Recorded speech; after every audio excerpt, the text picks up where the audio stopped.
Assalamualaikum warahmatullahi wabarakatuh. Baiklah, saya Riza Rahma dengan NIM 2107597. Saya akan memenuhi tugas dari mata kuliah Administrasi Persivisi dengan membahas materi administrasi pendidikan, pendidik dan tenaga kependidikan. Konsep dasar administrasi pendidikan dan tenaga kependidikan atau PTK. Pengertian administrasi pendidikan dan tenaga kependidikan. Lebih lanjut kita akan membahas dulu pengertian administrasi. Administrasi dalam pengertian secara harfiah. Kata administrasi berasal dari bahasa Latin yang terdiri dari kata ad dan ministrate. Kata ad mempunyai arti sama dengan kata to dalam bahasa Inggris yang berarti ke atau kepada, dan kata ministrate sama dengan kata to serve atau to conduct yang berarti melayani, membantu, dan mengarahkan. Dalam bahasa Inggris, to administrasi berarti pula mengatur, memelihara, dan mengarahkan.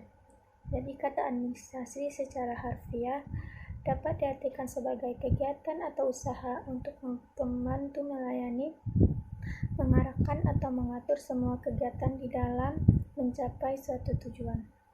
Purwanto 2007. Fungsi administrasi jika dihubungkan dengan administrasi pendidikan, maka bisa diartikan bahwa hal ini merupakan upaya peningkatan efektivitas guru, dosen, dan lain-lain untuk mencapai tujuan pendidikan itu sendiri. Baiklah, selanjutnya kita akan masuk kepada materi kita, membahas tentang pendidik dan tenaga kependidikan. Pendidik itu sendiri secara umum di Indonesia lebih dikenal dengan pengajar, adalah tenaga kependidikan yang berpartisipasi dalam menyelenggarakan pendidikan dengan tulus khusus sebagai profesi pendidik.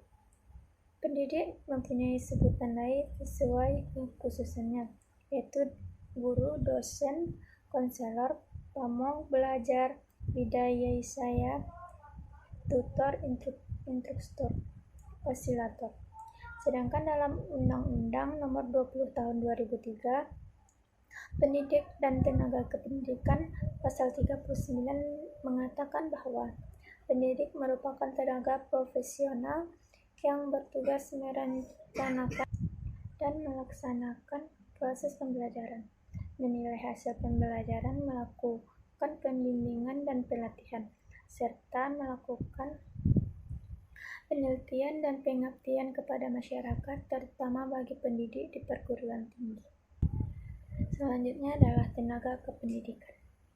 Menurut Undang-Undang Nomor 20 Tahun 2003, pendidik dan tenaga kependidikan Pasal 39 yaitu tenaga kependidikan bertugas melaksanakan administrasi, pengelolaan, pengembangan, pengawasan, dan pelayanan teknis untuk menunjang proses kependidikan pada satu pendidik. 2. Proses administrasi PTK. Pengadaan tenaga kependidikan.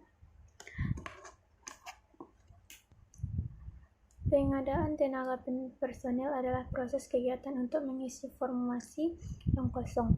Perlu diketahui bahwa lowongannya satu formasi di samping disebabkan karena pengembangan lembaga dengan menambah jabatan-jabatan baru, juga disebabkan oleh adanya personel-personel lembaga yang berhenti.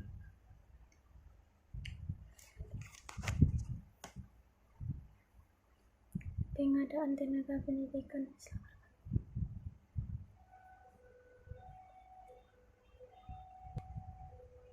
Pengadaan tenaga kependidikan diselenggarakan dengan langkah-langkah sebagai berikut.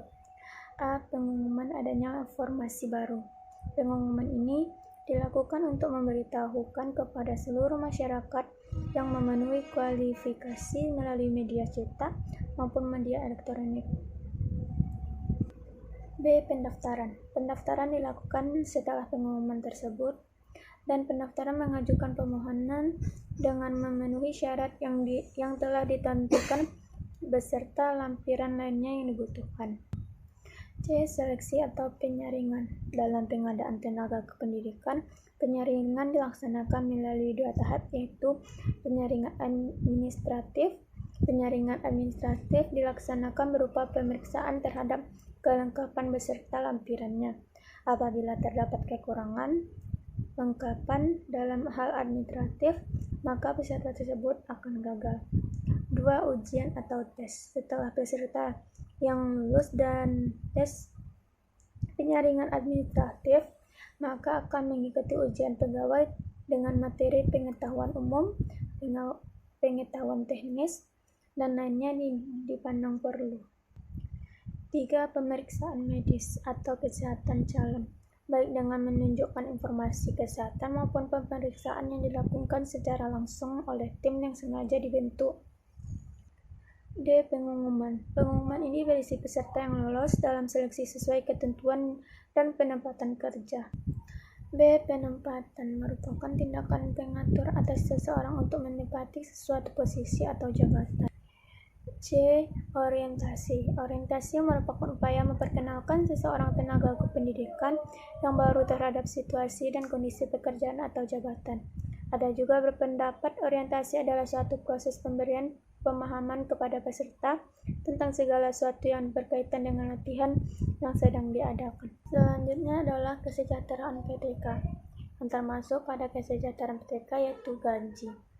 Di dalam Undang-Undang Nomor 14 Tahun 2005 tentang guru dan dosen dinyatakan bahwa yang dimaksud dengan gaji adalah hak yang diterima oleh guru atau dosen atas pekerjaannya dari penyelenggaraan pendidikan atau satuan pendidikan dalam bentuk finansial secara berkala sesuai dengan peraturan perundang-undangan. Yang B. Tunjangan. Tunjangan profesi diberikan kepada guru yang telah memiliki sertifikat pendidik yang diangkat oleh penyelenggarakan pendidikan dan suatu pendidikan yang diselenggarakan oleh masyarakat. Besarnya tunjangan profesi adalah sebesar gaji pokok guru tersebut. C. Penghargaan. Pemerintah memberi sebuah penghargaan di institusi pendidikan terhadap guru, dosen, kepala sekolah, dan seluruh tenaga pendidik yang berprestasi. Yang keempat, cuti PTK. Cuti adalah keadaan tidak masuk kerja yang diizinkan dalam jangka waktu tertentu. Jenis-jenis cuti adalah 1. Cuti tahunan, yaitu hak cuti tahunan merupakan hak PNS termasuk CPNS yang telah bekerja secara terus-menerus selama 1 tahun. CPNS hanya berhak atas cuti tahunan kecuali ditentukan lain oleh pejabat yang berwenang memberikan cuti berdasarkan pertimbangan kemanusiaan. Selama menjalankan cuti tahunan, PNS atau CPNS yang bersangkutan memperoleh TKPKN. Cuti besar. 1. Hak cuti besar merupakan hak PNS yang telah bekerja paling keras 6 tahun secara terus-menerus. PNS yang akan atau telah menjalani cuti besar tidak berhak lagi atas cuti tahunan dalam tahun yang bersangkutan. Baiklah, sekian dari materi dari saya. Kalau ada kesalahan saya mohon maaf. Assalamualaikum warahmatullahi wabarakatuh.